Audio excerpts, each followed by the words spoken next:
देख रहे हैं देश प्रदेश खबर। बने रहे हमारे साथ। देखो, बातें उभर कर आना, पद मुक्ति का मुझे कभी भी एहसास नहीं था। पहले भी इन्होंने मेरे को पद मुक्त किया, अपमानित किया। जिस इंसान ने सब कुछ न्यौछावर कर दिया हो पार्टी के लिए और इतना काम पूरे देश में किया हो, जिसके पूरे देश में फैन फॉलोइंग हो, और उसको बार बार अपमानित करना। जितने भी मोदी भगत हैं, जितने भी मोदी जी को चाहने वाले हैं, हमारी पार्टी के कार्यकर्ता हैं, उनके दिल पे क्या ठेस लगेगी कि जिस रॉकी मित्र ने इतना काम किया, जब उसको बार बार अपमानित किया जा सकता है तो आम कार्यकर्ता को क्या करेंगे वो समझ सकते हैं लोग। कौन करना चाह रहे हैं आपको अपमानित के?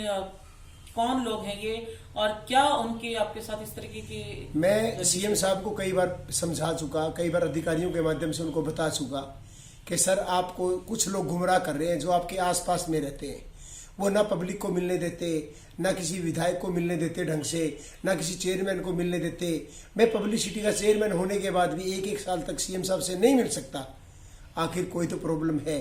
क्यों आखिर वो लोग क्यों ऐसा चाहते हैं कि उनकी बंदिश में रहे और उनका कब्जा रहे सीएम साहब के ऊपर? ऐसे कौन से ऐसे संबंध हैं कि सीएम साहब उनसे बाहर नहीं निकल पा रहे? मुझे बड़ा खेद है और ये हरियाणा के लिए बड़ा चिंता का विषय है, क्योंकि पूरे हरियाणा का कार्यकर्ता है, जो भी चेयरमैन है या कोई भी बड़े आदमी है, वो बड़े दुखी हैं इस बात से कि वो सीएम साहब तक की उनकी पहुंच खत्म कर दी कुछ चंद लोगों ने। जो चंद लोगों की बात हो रही है, कुछ ये भी बातें सामने आ रही है कि भ्रष्टाचार भी बहुत हद तक बढ़ गया था। देखो, मेरे को चेयरमैन पब्लिसिटी लगाया। अब पब्लिसिटी का काम देखना मेरा काम बनता है, मेरा कर्तव्य बनता है। कोई मीडिया वाले बोले कि मार्च में आप पब्लिसिटी में आए थे और आपने क्या पब्लिसिटी की, तो मैं क्या जवाब दूंगा? क्या ये जवाब दूंगा कि मेरी चलती नहीं है?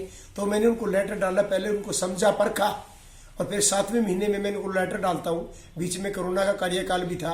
उनको मैंने बार बार बोला कि यदि कोरोना के बारे में हम लोगों ने जागरूक करना है, उसकी वीडियो बनाई जाए, वीडियो बना के डाली जाए, लेकिन नहीं, नथिंग, नहीं बनाई।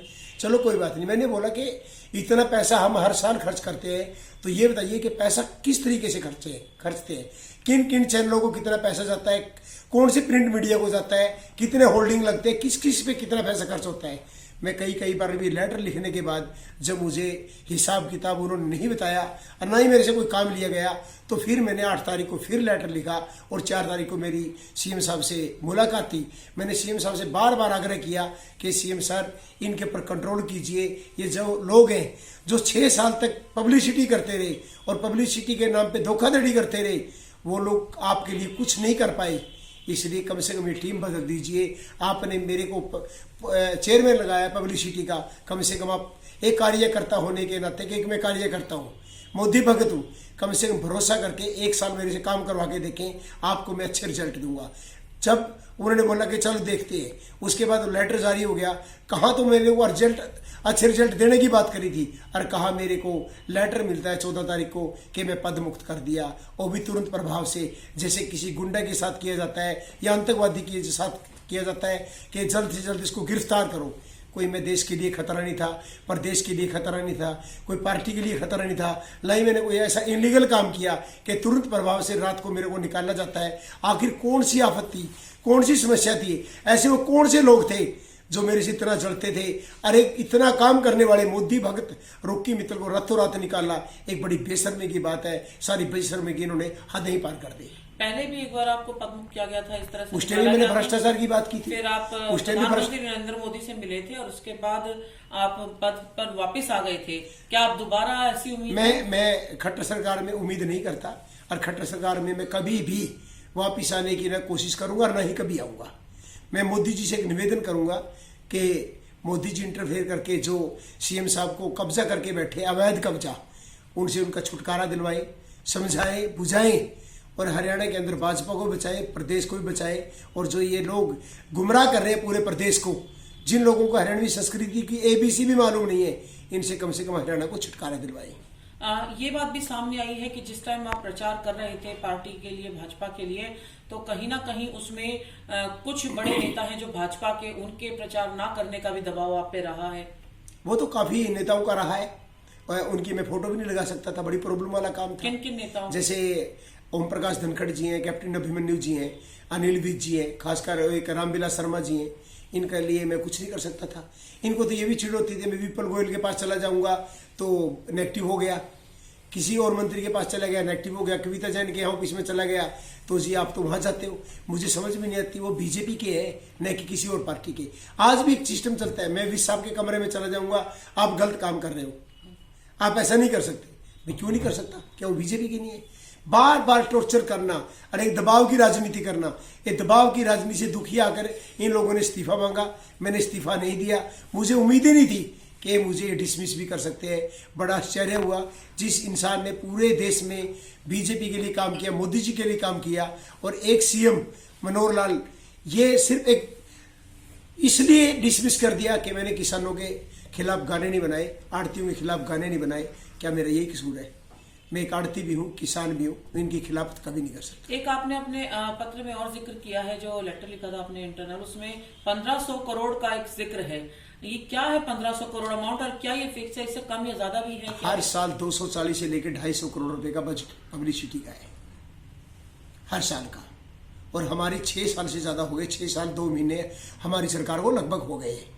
तो मोटा मोटा बनता है 1500 करोड़। यदि लगता था कि उनको 1500 करोड़ नहीं है तो मुझे बताते कि 1500 करोड़ नहीं है भाई, 1400 है, 1300 है।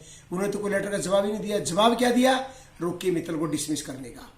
क्योंकि पीछे भी इन्होंने डिसमिस किया, मैं कुछ नहीं बोला। मैंने सोचा कोई बात नहीं, गलती हो जाती है, लेकिन ऐसी गलती और ऐसा अपमानजनक घूंट में बार बार नहीं पी सकता। इसलिए मैंने वो लेटर भी जारी करना पड़ा कि कल को लोगों को लगे कि रोकी मित्तल ने कोई गलत काम किया होगा। गलत काम मैं कभी नहीं करता, गलत काम वो लोग करते हैं, भ्रष्टाचारी वो लोग हैं।